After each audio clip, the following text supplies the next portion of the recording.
পথে আস্তে আস্তে গাড়ির মধ্যে তার বাবা তার আত্মীয় স্বজনদেরকে সব বললো যে পুলিশ এইভাবে তার উপরে অত্যাচার করেছে ঢোলা থানার লকআপে। কে করলো না মানস চ্যাটার্জির নেতৃত্বে আইসির নেতৃত্বে রাজদীপ সরকার। আপনারা নিশ্চিত জানেন, আপনারা যদি কোনো ডায়েরি করতে যান আইসি সাহেব বলবেন যে ডিউটি অফিসার বলবেন যে আমি এই কপিটা আগে আইসি সাহেবের দেখিয়ে আসি। যদি আইসি সাহেব বলেন তাহলে আপনারা ডায়েরি নেবো।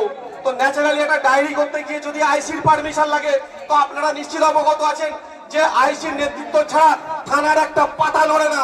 সেই আইসি কি করে বলে আমি কিছু জানি না, যা করেছে রাজদীপ করেছে। আমি আইসি মানস চ্যাটার্জিকে বলতে চাই, আমরা এই প্রতিবাদ সভা মঞ্চ থেকে আপনাকে 2 দিনের হুঁশিয়ারি দিলাম, প্রশাসনের উদ্দেশ্যে বললাম আপনাকে 2 দিনের হুঁশিয়ারি দিলাম। আপনারা যদি কালকে রাজদীপকে আপনার বাহিনী দিয়ে সাহায্য করতে না পারেন আপনি আমাদেরকে বলবেন, আমার যা বাহিনী আছে আমি রাস্তায় নামিয়ে দেবো, আমি রাজদীপকে শাস্তি ব্যবস্থা করবো। কথা আমরা দায়িত্ব নিয়ে আছে ধোলা বাজার থেকে বলে যেতে চাই।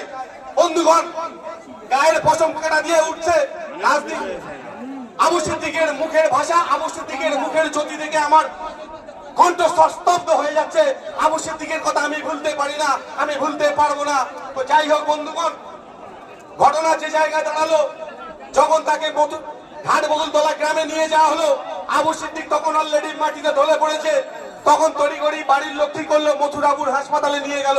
মথুরাপুর হাসপাতালে নিয়ে যাওয়ার সঙ্গে সঙ্গে এমার্জেন্সিতে যিনি ডাক্তারবাবু ছিলেন যে এর অবস্থা খুবই খারাপ, এর উপরে এমন নারকীয় পাশবিক অত্যাচার হয়েছে, একে এখানে রাখা যাবে না, আমি ইমিডিয়েট ট্রান্সফার করছি, আপনি ডায়মন্ড হারবার জেলা হাসপাতালে নিয়ে যান।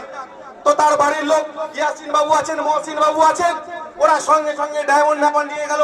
ডায়মন্ড হারবারে গিয়ে আবু সিদ্দিকের পরিণতি আরো খারাপ হয়ে গেল। তখন তারা কি করলো, ওখান থেকে নিয়ে কলকাতাতে চলে গেল।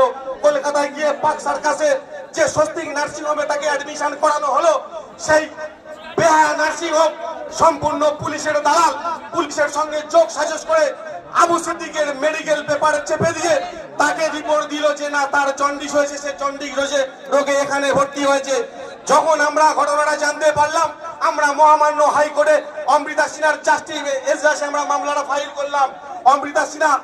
জাস্টিস অমৃতা সিনহা যখন আমাদেরকে বললেন, রাজ্য পুলিশের পক্ষ থেকে যিনি দায়িত্বে আছেন, সরকার পক্ষে যিনি উকিল বাবু থাকেন, অ্যাডভোকেট জেনারেল বলা হয় তাকে জিজ্ঞাসা করলেন যে এই ছেলেটাকে যে পুলিশ লকআপে মারা হয়েছে তার কি তথ্য আছে, তার কি ভিডিও ফুটেজ আছে, আপনারা আদালতে জমা দিন। তো তখন তিনি যেগুলো জমা দিতে পারছেন না, বলছে আমাকে একদিন সময় দিন।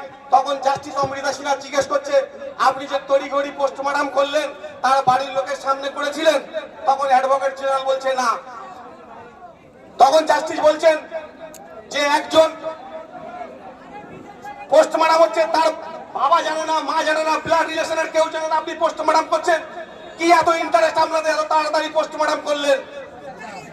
তিনি কোনো উত্তর দিতে পারছেন না। তার পরবর্তীতে হাকিম জিজ্ঞেস করছেন যে এই যে ময়নাতদন্ত হয়েছে এর কোনো ভিডিওগ্রাফি হয়েছে? তখন অ্যাডভোকেট জেনারেল বলছে না। আবারও হাকিম প্রশ্ন করছে এই যে ময়নাতদন্ত হয়েছে কোন জুডিশিয়াল ম্যাজিস্ট্রেটের সামনে থেকে উপস্থিত হয়ে ম্যাজিস্ট্রেটের সামনে হয়েছে? তখন অ্যাডভোকেট জেনারেল বলছে না। তখন অমৃতা সিনহা কি করলেন, ফার্দার ময়নাতদন্তের অর্ডার দিলেন। সেই মতো ময়নাতদন্ত হলো, কবর থেকে বডি তুলে নিয়ে গিয়ে এসএসকেএম এ ময়নাতদন্ত হলো। ময়নাতদন্ত হওয়ার পর আবু সিদ্দিককে আমরা আবার মাটি চাপা দিলাম, আমরা আবার গোরস্থানে নিয়ে গেলাম, মাটি দিলাম। তো বন্ধুগণ, বর্তমান পরিস্থিতি যে জায়গায় দাঁড়িয়েছে